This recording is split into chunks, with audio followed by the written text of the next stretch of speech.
Welcome to another episode of Unraveling the Knots, the podcast where we dive deep into the world of Afro-textured hair care goodness. I'm your host, Ganiat Salami. I'm a project manager, and when I'm not busy hustling as a PM, I'm probably researching, writing, and talking about natural hair. If you're new here, welcome and thank you for listening. Please consider sharing and subscribing to the podcast. And for the returning listeners, the ones that have been on this journey with me, well done once again. I hope you're keeping your hair healthy and making it look amazing.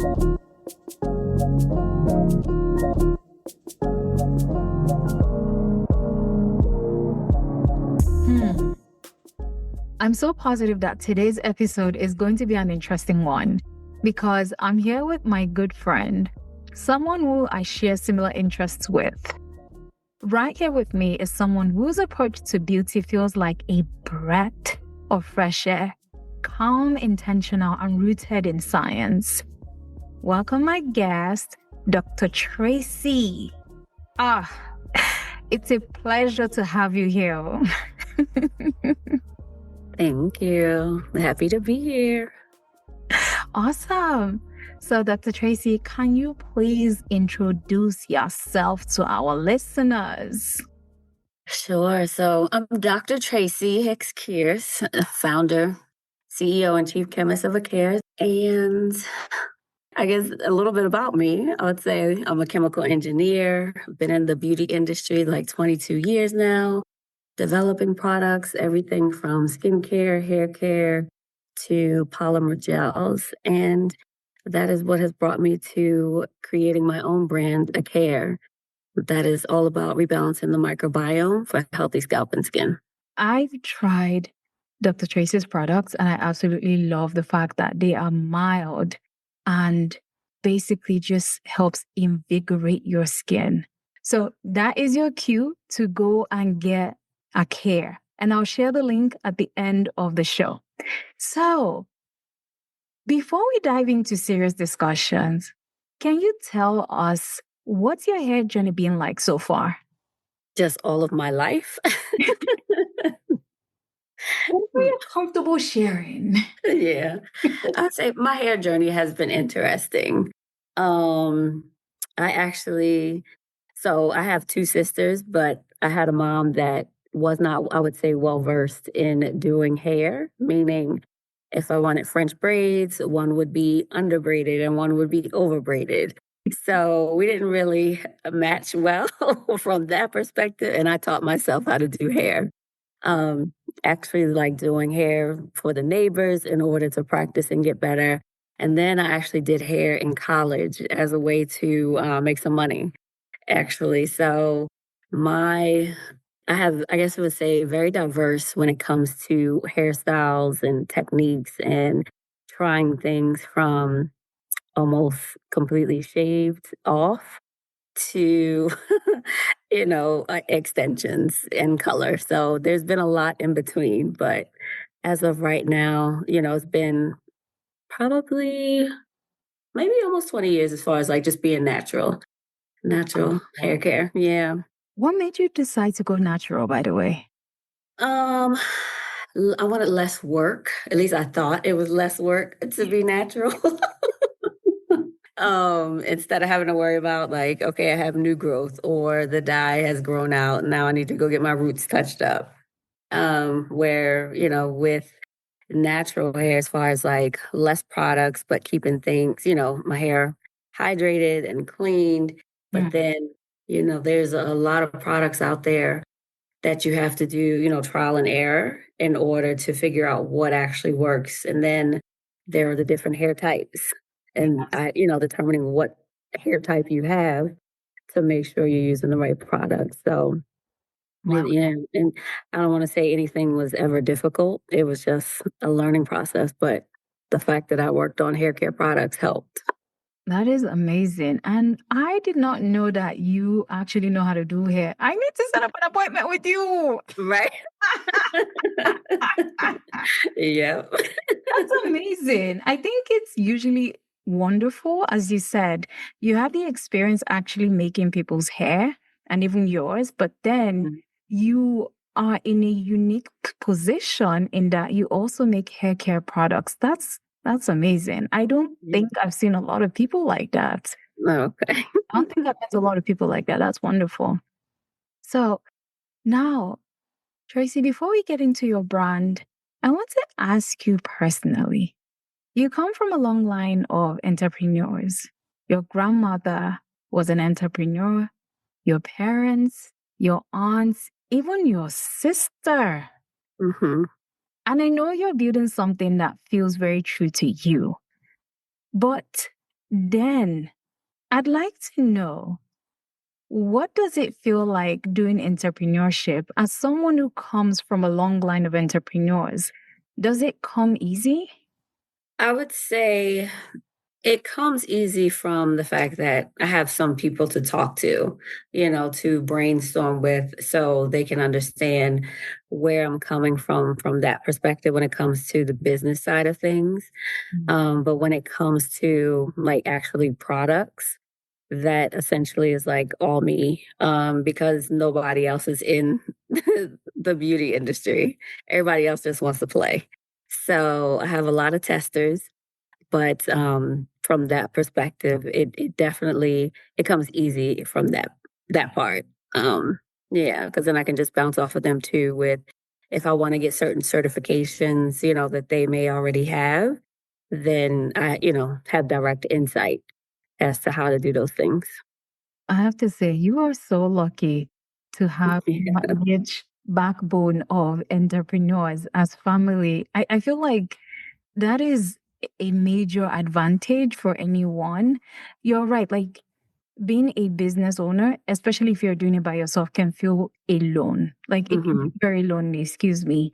It can feel tough because it seems like trying to navigate the requirements at times to set up your business, to operationalize it, it can be a lot. It takes time, it takes knowledge. So having to tap into your people.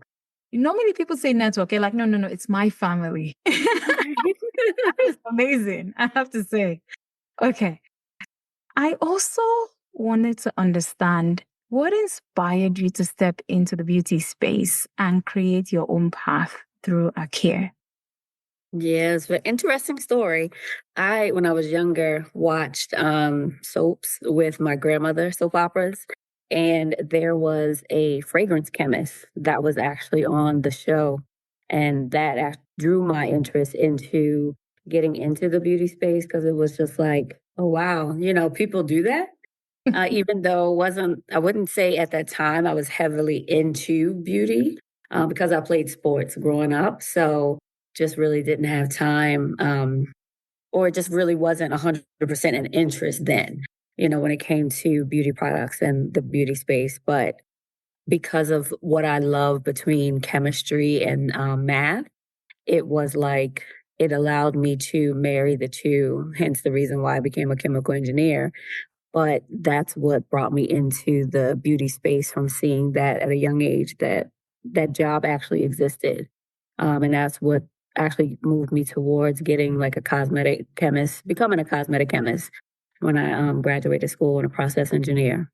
Mm, process engineer. And I think recently you got your PhD in So I have my doctorate in business administration. So yeah, with a specialization in marketing. wonderful, Yeah. wonderful. Yes. So I just wanted to even ask, what was the name of the show again? You know what? It was Young and the Restless. Really? Yeah. Yes, yes. And I'm like, I think and Young and the Restless is still on. So Well, yeah. When are they going to, excuse me, don't let me say when are they're going to get rid of that show. But yeah, no idea. like, so I'm actually intrigued by the fact that you were inspired by watching a soap opera to influence your decision to basically go into product development to start working as a cosmetic chemist. And I feel like your story really shows how, the media, seeing things and passion can truly coexist. Now, as someone that takes a minimalist approach to beauty, you've created products that serve more than one purpose, multi-purpose use for scalp and skin. Can you walk us through what minimalism in beauty means to you personally? And how does it translate into your daily beauty routine with your hair and skin, even way back before AcARRE? Yeah. So, I mean, minimalism is in terms of like less is more. So, with the care and the actual products that I have with Beauty Refresh, which is a multi use treatment powder, and then Beauty Edit, which is a multi use treatment oil, they are able to use either on your scalp, which is skin, and then also on your skin. And what Mhm. it's actually, they're actually redoing together is, exfoliating, cleansing, getting rid of um, detoxifying, the scalp and skin to get rid of the excess debris and what happens when the microbiome is out of balance when you get, dry scalp or dry skin, redness. And then there's also things those turn into. Usually it could be, as far as inflamed skin from psoriasis, eczema, even acne. So with the products themselves, it's really to help bring your scalp and skin back to its natural state Mm. without all of, the products based on, or even based on all the products that we use on our scalp and skin. So you're cleansing and then you're treating the scalp and skin to bring it back to its natural state. And so that is what minimalism is to me in terms of less is more and why the care products you can use on both, your scalp and skin, but they still have the efficacy and, the testing behind them in order to confirm that that's what they actually do.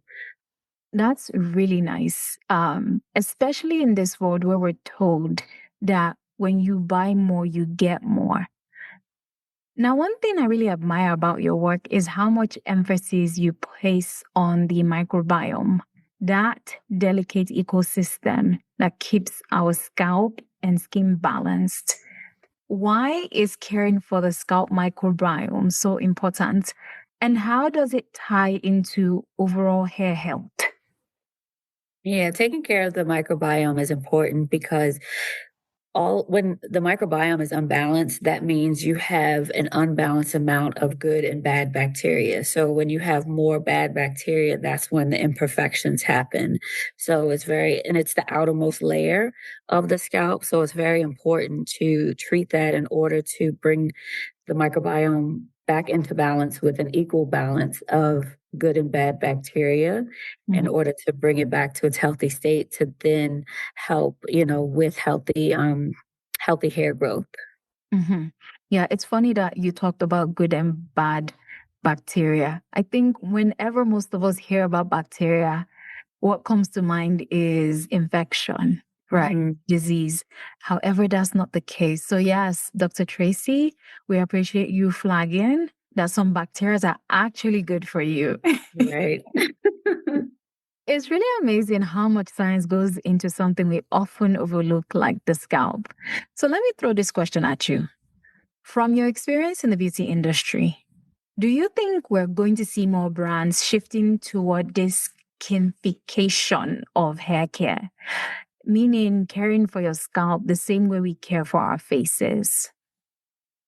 Yeah, they definitely are. I mean, it's definitely, I would say it is a trend that is happening, but I guess I wouldn't say a trend in regards to it's trending right now and then it's going to go away, like a niche trend, versus, or even like a gimmicky trend, I would say more from that perspective, but Mm. versus something that will stay in terms of the skinification of the scalp is something that, brands are definitely looking more into, in order to provide those with the healthy scalp. Because obviously the consumer is becoming more savvy in regards to what is actually needed for healthy scalp to then promote healthy hair.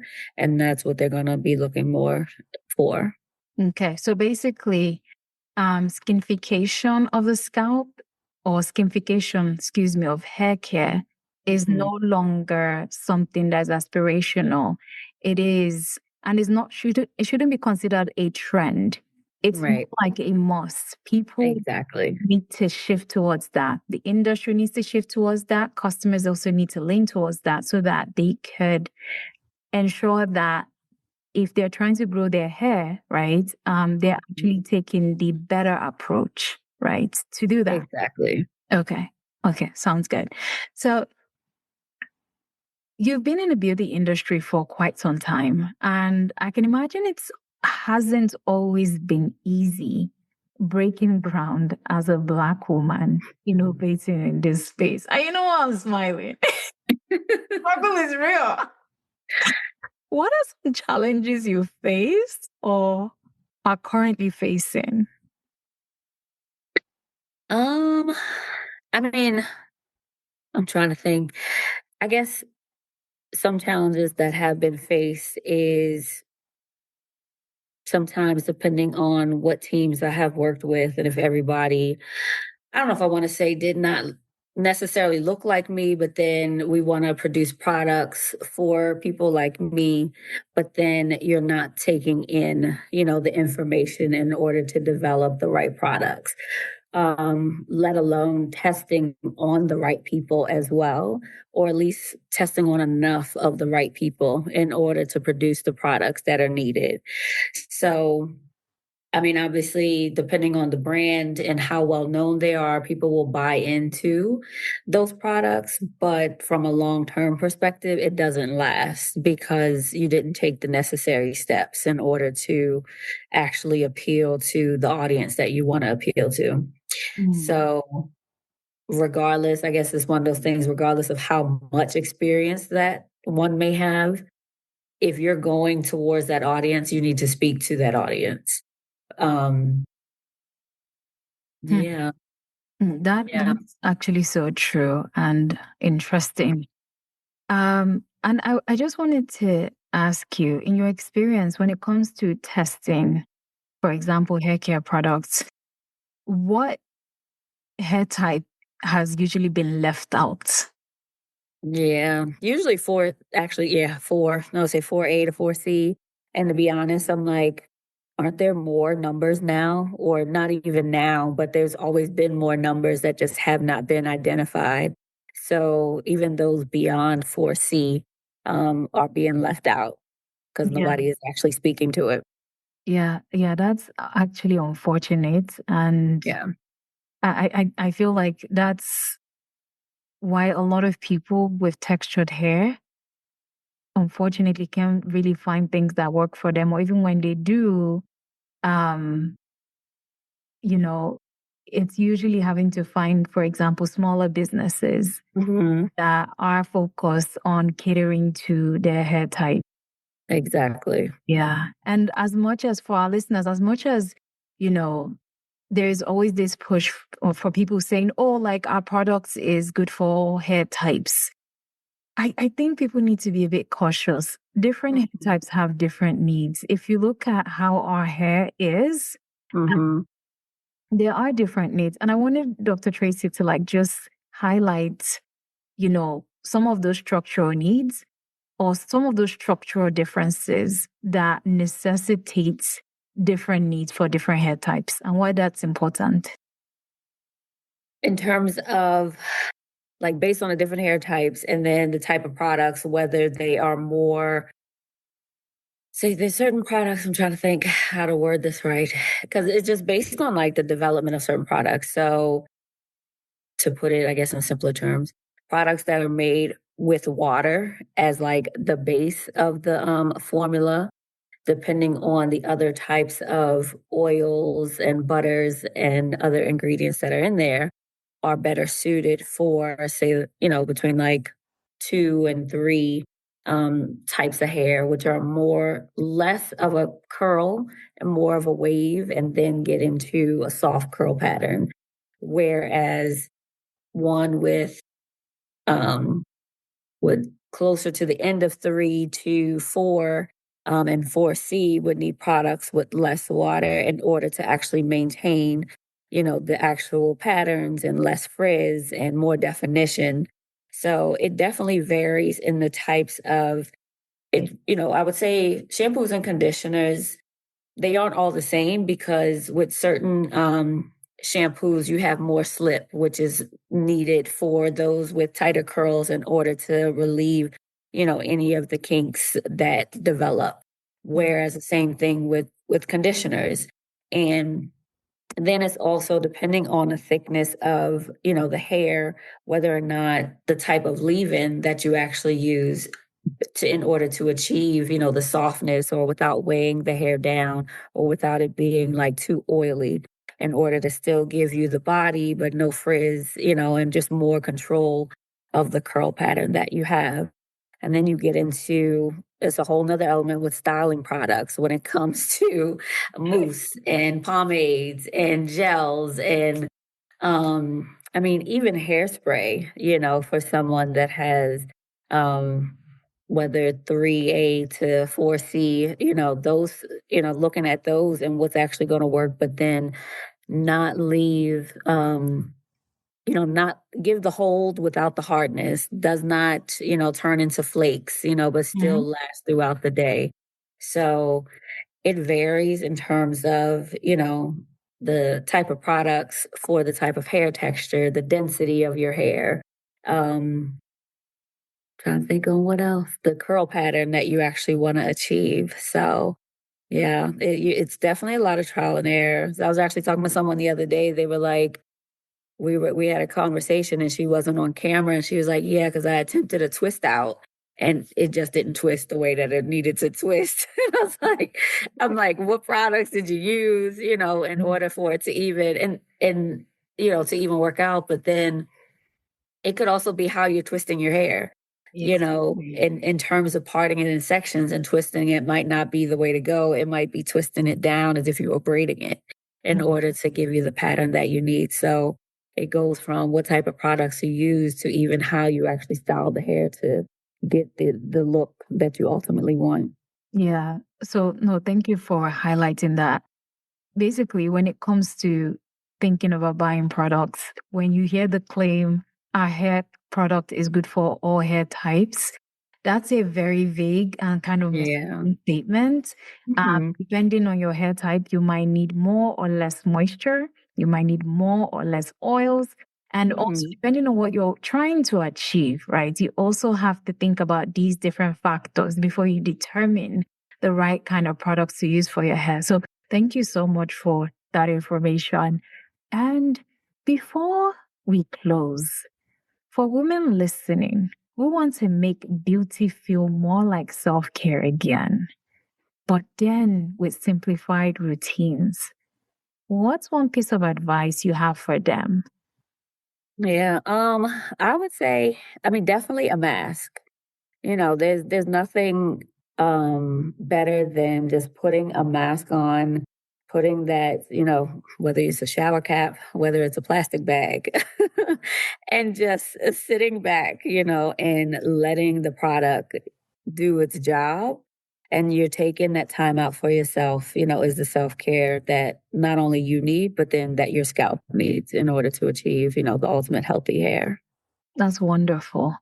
And Dr. Tracy, I just have to say thank you so much for sharing so much wisdom.